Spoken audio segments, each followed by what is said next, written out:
हमारी लगातार चुनाव कवरेज जारी है। राजगढ़ लोकसभा मध्य प्रदेश में है हम इस वक्त, और हमारे संग जुड़ रहे हैं यहां के कांग्रेस पार्टी के प्रत्याशी और पूर्व मध्य प्रदेश के मुख्यमंत्री दिग्विजय सिंह। दिग्विजय सिंह जी, बहुत बहुत स्वागत है इंडिया न्यूज 6 पर। धन्यवाद। आप लगातार प्रचार कर रहे हैं, लगातार आपके दौरे जो हैं वो जारी हैं। राजगढ़ के लोगों के मन में इस वक्त क्या चल रहा है? अब मन में तो मैं देख नहीं सकता, लेकिन मैं पहला चुनाव यहाँ लड़ा था सन 84 में। उसके पूर्व मैं अर्जुन सिंह जी के मंत्रिमंडल में प्रभारी मंत्री था राजगढ़ का। तब से मेरे संबंध रहे और लगातार हम लोग संपर्क बनाए रखे। फिर मुख्यमंत्री बनने के बाद एक बार फिर 91 में फिर जीता मैं। मुख्यमंत्री बनने के बाद भी मेरे निरंतर बने रहे। अब इसी गांव में बगवाज में मैं जब मंदिर निर्माण नहीं हुआ था उसके पहले आया था, और यहाँ पे मैं ग्राम संपर्क अभियान में हेलीकॉप्टर से उतरा था। तब इसके दादाजी मेरे साथ, नाना जी थे ये लोग उससे, तो वो संपर्क अब रिवाइव हुआ है। किसी के नाती, किसी के पोते, किसी का भतीजे सब जुड़े हैं। तो क्योंकि 2003 के बाद मेरा संपर्क टूट गया था, मैंने तय किया था 10 साल तक चुनाव नहीं लड़ूंगा, तो मैं नहीं लड़ा। उसके बाद मैं AICC का विभिन्न प्रांतों में प्रभारी रहा। उसकी वजह से मेरा जीवित संपर्क नहीं रहा, लेकिन इतना जरूर था कि मैं जब भी भोपाल रहता था या दिल्ली, कोई भी मेरे घर आया तो मैंने उसकी जो बन सकी मैंने सेवा की है। तो वही मेरी पूंजी है। जैसे आप कह रहे हैं आप राजगढ़ लौटे हैं, यहाँ लोगों ने भी आपको स्वीकार किया है, मगर आप कह रहे हैं कि ये आपका आखिरी चुनाव है। अब मैं 77 साल का हो गया अब 82 साल में तो मैं कोई चुनाव लड़ना नहीं चाहूँगा। जी, लग नहीं रहा आपके फिटनेस से, क्योंकि हम देख रहे हैं कि आप लगातार पदयात्रा भी कर रहे थे। क्या आपको लगता है उससे भी काफी कनेक्ट बन पाया लोगों से? जी, मैंने जब पदयात्रा की एक दिन हर कॉन्स्टिट्यूंसी में, तो उस समय बहुत सारे लोग मुझसे मेरे साथ जुड़े, मेरे साथ पैदल चले, और उससे वो सारे संपर्क जीवित हुए जिनसे मेरा संपर्क टूट गया था। तब से थोड़ा सा मूवमेंट बना है। आज भी हम मंदिर के प्रांगण में बैठे हैं। आपने अभी हाल ही में ही पूजा अर्चना भी की। आज हम सुबह राघोगढ़ किले भी गए थे, वहाँ मेरे ख्याल से 9 मंदिर हैं किले के भीतर, if I am not mistaken 7 मंदिर।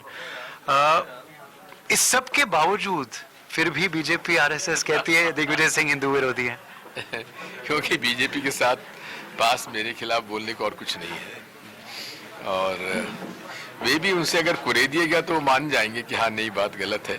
लेकिन ठीक है, मेरे खिलाफ भ्रष्टाचार का आरोप है नहीं, और कोई मेरे खिलाफ बोल नहीं सकते, तो यही सही हिंदू विरोधी बता देते हैं, झूठे आरोप लगा देते हैं।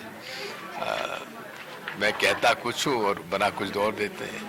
पार्टी को भी बोलते हैं कि भगवान राम में नहीं मानते और प्राण प्रतिष्ठा का बहिष्कार किया। देखिए, भगवान राम सबके हैं, हम सबके हैं, और प्राण प्रतिष्ठा अगर आप देखेंगे तो जितने शंकराचार्य हैं सबने कहा कि भाई अपूर्ण मंदिर में प्राण प्रतिष्ठा नहीं होना चाहिए, विधि विधान के खिलाफ है। लेकिन उनके लिए राम जो है एक राजनीतिक हथियार है, हम लोगों के लिए वो एक आस्था के केंद्र बिंदु है। यही फर्क है।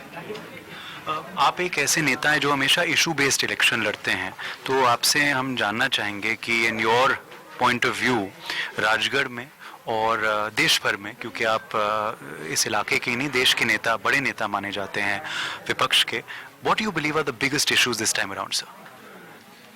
ये महंगाई, बेरोजगारी, तीसरा यहाँ पर किसानों की जो गिरती हालत, लागत बढ़ती जा रही है, किसान की उपज का भाव नहीं मिल रहा है,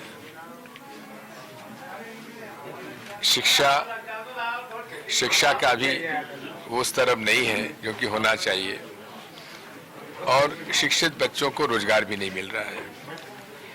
मैंने मेरे कार्यकाल में पंचायती राज में अधिकार नियुक्ति के, शिक्षकों के, पंचायत कर्मी के, आंगनबाड़ी के, सब मैंने ब्लॉक पंचायत, जिला परिषद को सौंप दिए थे, ग्राम पंचायत को सौंप दिए थे। उससे क्या हुआ कि यहाँ के लोकल लड़कों को रोजगार मिला था, वो आज भी याद रखते हैं। पंचायत कर्मी गांव का होना चाहिए, शिक्षक कर्मी गांव का होना चाहिए। आज वो सब कुछ तो रिटायर हो गए, कुछ अभी भी नौकरी में है। तो मैंने यहाँ के लोकल लोगों को ज़्यादा महत्व दिया और बिना किसी भ्रष्टाचार के लोगों की नियुक्तियाँ हुई। उसका एक बहुत बड़ा एक गुडविल मेरे को मिला हुआ है। दूसरा, पंचायतों को मैंने अधिकार दिए थे। फॉर एग्जाम्पल, जो लैंड म्यूटेशन केसेस थे, पंचायतों को अधिकार दे दिया था। वो जहाँ कोई विवाद ना हो वहाँ म्यूटेशन के वहीं हो जाते थे। किसानों की बहुत बड़ी लागत हो जाती है बिजली की, मैंने फ्री इलेक्ट्रिसिटी दी थी 10 साल तक। और भी अनेक काम किए थे मैंने, तो जिसकी वजह से आज भी मुझे याद रखा जाता है। और मेरा आरएसएस से कोई झगड़ा नहीं है।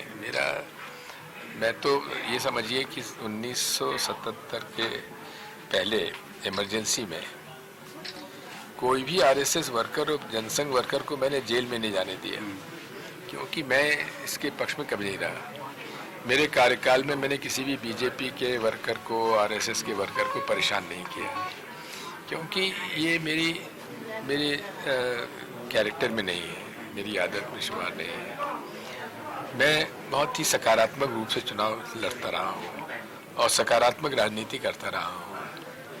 मेरा तो 5 सूत्र हैं राजनीति के: संपर्क, संवाद, समन्वय, सामंजस्य और सकारात्मक सोच। उसी पर मेरी राजनीति आधारित है।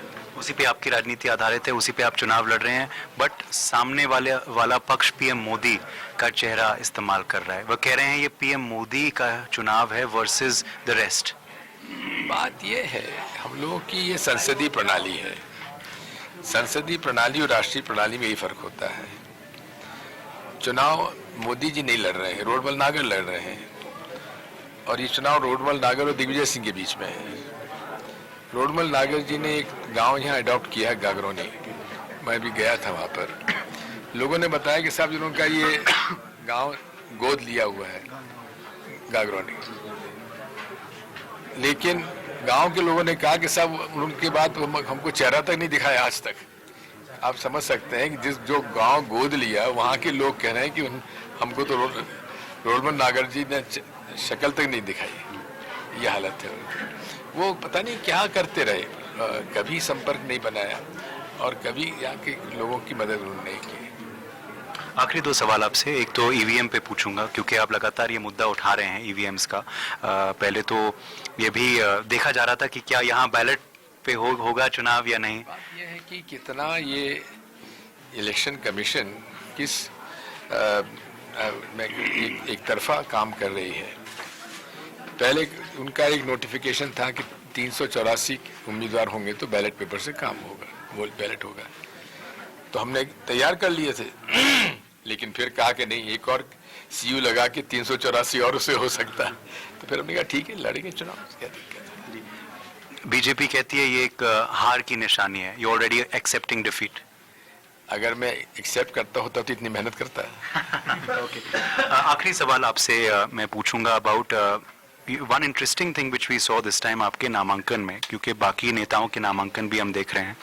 स्टार कैंपेनर्स आ रहे हैं वहाँ, मुख्यमंत्री चेहरे आ रहे हैं, वीआईपी फेसेस आ रहे हैं, मगर आपका नामांकन अलग था। यू हैड डिफरेंट आम आदमी दे। देखिए, मैंने उस दिन तय किया था मैं चुनाव मतदान केंद्र पर लड़ूंगा। मेरे वर्कर मतदान केंद्र पर उस तरह चुनाव लड़ेंगे जिस तरह से सरपंच के चुनाव लड़ते हैं। इसलिए मैंने मतदान केंद्र पर ही सब लोगों से कहा था अपने मतदान केंद्र पर रहिए, जब मैं फॉर्म भरूंगा और उस दिन आप अपने मतदान केंद्र को कैसे जिताएंगे उसकी रणनीति तय करिए। क्योंकि हम लोग भीड़ लाते थे, भीड़ भड़का आता था, बेचारे परेशान होते थे और फिर पुलिस उनको घुसने नहीं देती थी। हर आदमी चाहता था कि मैं भी उम्मीदवार के साथ अंदर घुसूं, इसलिए मैंने मना कर दिया। सब अपने अपने उस दिन हर कार्यकर्ता मेरा पोलिंग बूथ पे रहा और उसने 11 साढ़े 12 के बीच में मीटिंग करी। Thank you so much for speaking with us, Digvijay Singh ji. No 400 par. That's your final take. देखो बात ये जनता में नाराजगी है। ये 400 पार तो तभी होगा जबकि ईवीएम मशीन उनके साथ होगी, नहीं तो ये 200 पार भी नहीं कर पाएंगे। Okay. बहुत बहुत शुक्रिया हमारे संग जुड़ने के लिए। आकाश के संग उदय प्रताप सिंह, राजगढ़ लोकसभा